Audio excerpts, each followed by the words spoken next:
నమస్తే welcome to our channel. YCP కీలక నేత బొత్స సత్యనారాయణ నిన్న జరిగినటువంటి పిఠాపురం వైసీపీ సర్వసభ్య సమావేశంలో చంద్రబాబు నాయుడు గారి పైన, పవన్ కళ్యాణ్ పైన, లోకేష్ పైన కొన్ని కీలక కామెంట్స్ చేశారు. మరి వీళ్ళు ఏదైతే హామీలు ఇచ్చారో ఆ హామీలను అడుగుతుంటేనే పవన్ కళ్యాణ్ మక్కలు విరగ్గొడతామని, బాబు గారు తాట తీస్తామని చెప్పి అంటున్నారని చెప్పి బొత్స అన్నారు. అంతేకాకుండా ఈ హామీల గురించి ప్రజల్లోకి వెళ్ళి అడిగితే వాళ్ళు ఏం సమాధానం చెప్తారో వారికే తెలుస్తుందంటూ బొత్స చేసినటువంటి వ్యాఖ్యలను ఏ విధంగా చూడాలి తెలుసుకునే ప్రయత్నం చేద్దాం. దీన్ని విశ్లేషించడానికి మనతో పాటుగా ఉన్నారు senior journalist doctor Vadlamani Kanakadurga గారు. నమస్తే మేడం. నమస్తే అండి. బొత్స సత్యనారాయణ గారు నిన్న పిఠాపురం నియోజకవర్గ సభ్యులతో సమావేశమై కొన్ని కీలక కామెంట్స్ చేశారు మేడం. అసలు చంద్రబాబు నాయుడు గారు 100 చెప్తే లోకేష్ గారు 200 అబద్ధాలు చెప్పి అధికారంలోకి వచ్చారు. మరి అధికారంలోకి వచ్చినప్పటి నుంచి కూడా ఏ ఒక్క హామీ నెరవేర్చలేదు, ఏ ఒక్క ఉద్యోగం కూడా ఇవ్వలేదు. అధికారంలోకి రాకముందు పవన్ కళ్యాణ్ గారు ఏం చేయకపోయినా నేను ప్రశ్నిస్తానని చెప్పిన వ్యక్తి ఇప్పుడు అసలు మాట్లాడడం లేదు. ఏమన్నా అంటే మేము హామీల గురించి మాట్లాడితే మక్కలు ఇరగొడతాం, తాటలు తీస్తామని చెప్పి పవన్ కళ్యాణ్ గారు, బాబు గారు చెప్తున్నారు. ప్రజల్లోకి వెళ్తే తెలుస్తుంది ఎవరి మక్కలు ఎవరు ఇరగొడతారో అంటూ బొత్స చేసినటువంటి కామెంట్స్ని ఏ విధంగా చూడాలంటారు? ముందు వాళ్ళని వెళ్ళి ప్రజల్లోకి ఇవన్నీ లబ్ధిదారులు ఎవరైతే ఉంటారో వాళ్ళ మధ్యలోకి వెళ్ళి అడగమనండి, ఇలాగే మాట్లాడమనండి. అప్పుడు వాళ్ళు ఎవరి బొక్కలు విరగొడతారు, ఎవరి మక్కలు విరగొడతారు, ఎవరి తాట తీస్తారు ప్రజలే చెప్తారు. ఎందుకంటే ఇప్పుడు వాళ్ళు ఏం చేస్తున్నారు, డైవర్షన్ పాలిటిక్స్లో భాగంగా రీకాల్. ఈ రీకాల్ ఏంటి, దేనికి రీకాల్ చేస్తారు? అసలు మీకు రాజ్యాంగం తెలుసా? మీరు నిజంగా మంత్రిగా పనిచేశారా? బొత్స మీకు ఇది ఏంటి నాలుక మందం అంటారు, నాకు నాలుక మందమా అని అడుగుతున్నాడు.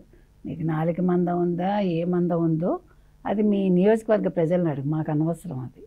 ఇప్పుడు మక్కలు ఎరగదంతామంటే దేనికి, ఇప్పుడు తాట తీస్తామంటే ఎందుకన్నాడు తాట తీస్తామని? మీరు పనికిమాలిన మాటలు మాట్లాడితే మీరు మాట్లాడిన దానికి ఆయన అన్నాడు ఆ మాట.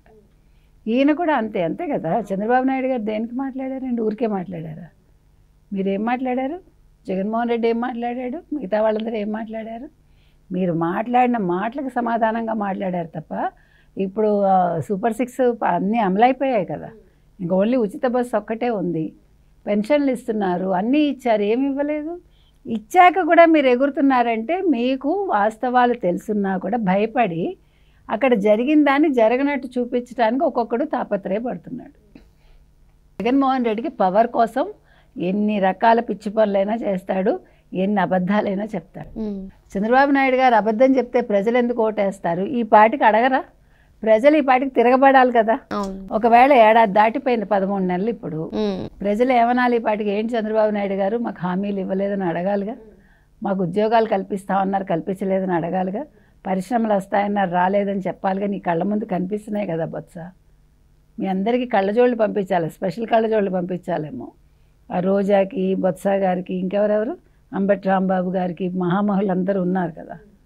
ముందు జగన్మోహన్ రెడ్డి గారికి ఒక స్పెషల్ కళ్ళజోడు పంపించి వీళ్ళకి కూడా పంపిస్తే ఏవి అమలయ్యాయి, ఏవి అమలు అవ్వలేదో వాళ్ళకి తెలుస్తుంది. మీరు చెప్పినట్టు రీకాల్ ద చంద్రబాబు మేనిఫెస్టో అని చెప్పి గడప గడపకు కార్యక్రమం పెట్టుకున్నారు మేడం. మరి ఆ గడప గడపకు కార్యక్రమంలో భాగంగానే ప్రజలు తిరిగి ప్రశ్నించారు, మాకు అన్నీ కూడా వస్తున్నాయి కదా, మరి ఎందుకు మీరు ఈ విధంగా మమ్మల్ని ఇది చేస్తున్నారు, సదాయిస్తున్నారు అన్నట్టుగా వాళ్ళ స్పందన ఉంది. మళ్ళీ ఎందుకని ఈ హామీల గురించే పదే ఇంకేం మాట్లాడతారు? అక్కడ ఏం లేదు కదా. ఇప్పుడు వాళ్ళు మాట్లాడడానికి ఏమీ లేదు. వాళ్ళు పథకాలు మేము ఇచ్చాము, మేము గెలుస్తామని ధీమాలో ఉన్నారు. 2019 to 24 వాళ్ళు పథకాలు ఇచ్చారు. తర్వాత 250 నుంచి 300 కోట్లు మద్యం కుంభకోణంలో వచ్చిన డబ్బులు వాళ్ళు పంచిపెట్టారు. వాళ్ళు ఏమనుకున్నారు? డబ్బు పెంచాం మనం గెలుస్తాం అనుకున్నారు. ప్రజలు పిచ్చాళ్ళ, వాళ్ళకి ఇచ్చిన డబ్బు వాళ్ళదే అని తెలుసు కాబట్టి వాళ్ళు డబ్బులు తీసుకుని ఎవరు కోటేయాలో వాళ్ళకే వేశారు. ఇప్పుడు వాళ్ళు డబ్బులు తీసుకోవడం కూడా తప్పు అనుకోలేదు. అప్పుడు ఎందుకు అనుకోలేదు? వాళ్ళ డబ్బులే కదా. తాగింది ఎవరు? ప్రజలు తాగారు, తాగించారు. మీరు కల్తీ మద్యం తాగించి ఆ డబ్బులు మీరు తీసుకున్నారు కాబట్టి వాళ్ళ దగ్గర మీరు తీసుకున్న డబ్బులు వాళ్ళకి వెళ్ళాయి. మీరు ఎక్కువ రేట్లు పెట్టి అమ్మారు కదా. అందుకని వాళ్ళు కరెక్ట్గా తెలివిగా ఆంధ్రప్రదేశ్ ప్రజలు ఓటేశారు. వీళ్ళకి తెలుసు ఆ విషయం. ఇప్పుడేంటి, మేము పథకాలు ఇచ్చినా నెగ్గలేదు, వీళ్ళు పథకాలు ఇస్తున్నారు, ఇచ్చారని చెప్పకూడదు. ఇవ్వలేదని ప్రజల్లోకి తీసుకెళ్తే మేము మళ్ళీ 29కి వస్తామేమో ఒక ఆశ, అంతే. కానీ ప్రజలు 29 కాదు కదా, 49 వచ్చినా కూడా వైసీపీని ఎన్నుకోరు, అది అందరికీ తెలుసు. తర్వాత జనసేన గురించి మాట్లాడుతున్నాడు, పవన్ కళ్యాణ్ గురించి. పవన్ కళ్యాణ్ గారు ఏం చెప్పారు? మీకు ఏదైనా జరగకపోతే నేను ప్రశ్నిస్తా, జరిగినప్పుడు ఆయన ఎందుకు ప్రశ్నించాలి? పిచ్చుందా కొంచెం వీళ్ళందరికీ? ఇప్పుడు మీరు బతకడం కోసం మీరు అబద్ధాలు చెప్పకండి బొత్స సత్యనారాయణ గారు. వైసీపీని బతికించుకోవడం కోసం అబద్ధాలు చెప్పకండి. మీరు మంచి పనులు చెయ్యండి, మీ నియోజకవర్గాల్లో ప్రజలు గుర్తిస్తారు. మీరు ఇలాగా అసంబద్ధంగా మాట్లాడద్దు, లేనిది ఉన్నట్టు మాట్లాడద్దు, మేనిఫెస్టో రీకాలింగ్ మేనిఫెస్టో అనద్దు, పథకాలు అమలు అవ్వలేదని అబద్ధాలు చెప్పొద్దని మనం చెప్తున్నాం. ఈవెన్ రోజా అయినా అంతే, ఎవరు జగన్మోహన్ రెడ్డి అయినా అంతే, ఎవరు పేరుని నాని అయినా అంతే, తెల్లారి లేస్తే అబద్ధాలు. వీళ్ళందరినీ కట్టగట్టి అసలు జైల్లో పడేయాలమ్మా. ఏ అండమాన్ జైల్లోనో పడేస్తే అప్పుడు ప్రశాంతంగా ఉంటుంది ఈ రాష్ట్రం. అంటే ప్రజలు సుఖంగా బతుకుతారు. పథకాలు ఎలాగ అమలు అవుతున్నాయి, ఎవరి జీవితం వాళ్ళు చూసుకుంటారు. ముందు యువత పాడైపోరు. ఇప్పుడు నెలకోసారి ఇలాగా ప్రయాణాలు పెట్టుకుంటాడు, అదేదో పరామర్శ పేరుతోటి. ఇప్పుడు ఎవరు రేపు బలయ్యేది? యువతే కదా. ఇప్పుడు రేపు వాళ్ళకు ఉంటుంది, రోజంతా వాళ్ళని వాడుకుంటారు, వాళ్ళకు బాటిల్ ఇస్తారు, ఆ తర్వాత బిర్యానీ ఇస్తారు, ఏదో కాస్త డబ్బులు ఇస్తారు. వాళ్ళు వీరంగం వేస్తారా వేరే ఇంటికి వెళ్ళి? ఆ తల్లిదండ్రులు ఏమీ చేయలేరు. కాబట్టి మనం ఏం చెప్తున్నామంటే, మీరు ఇలాగ యువతని పాడు చేయకండి, మీరు అమలు కాలేదని అబద్ధాలు చెప్పకండి, యువతని నిర్వీర్యం చేయకండి, వాళ్ళని చదువుకోమనండి, వాళ్ళని వ్యాపారాలు చేసుకోమనండి, వాళ్ళ కాళ్ళ మీద వాళ్ళు నిలబడేలాగా చెయ్యండి.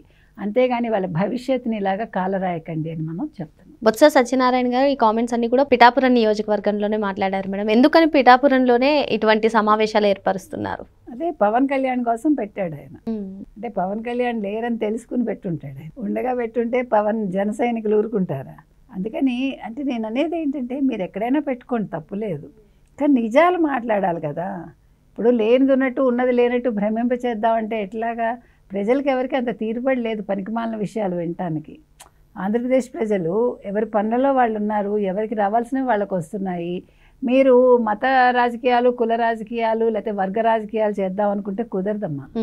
ఎందుకంటే ప్రజలు చాలా తెలివిగా ఉన్నారు.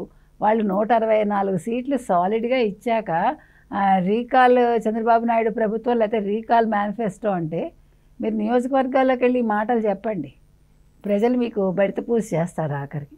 అందుకోసమే వెయిట్ చేస్తున్నారు. ఎప్పుడు అదే జరుగుతుంది. ఇప్పుడు రేపు అసలు బంగారుపాలెంలో ఏం జరుగుతుందో చూద్దాం. కంగారే ఉంది. ఎలాంటి నాటకాలు ఆడతారు, ఏ రకంగా వాళ్ళు రెచ్చగొడతారు అనేది రేపు మనకు తెలుస్తుంది. కాబట్టి బొత్సాకి ఇవాళ ఇక్కడ మాట్లాడి వెళ్ళిపోయాక తర్వాత ఉంటుంది.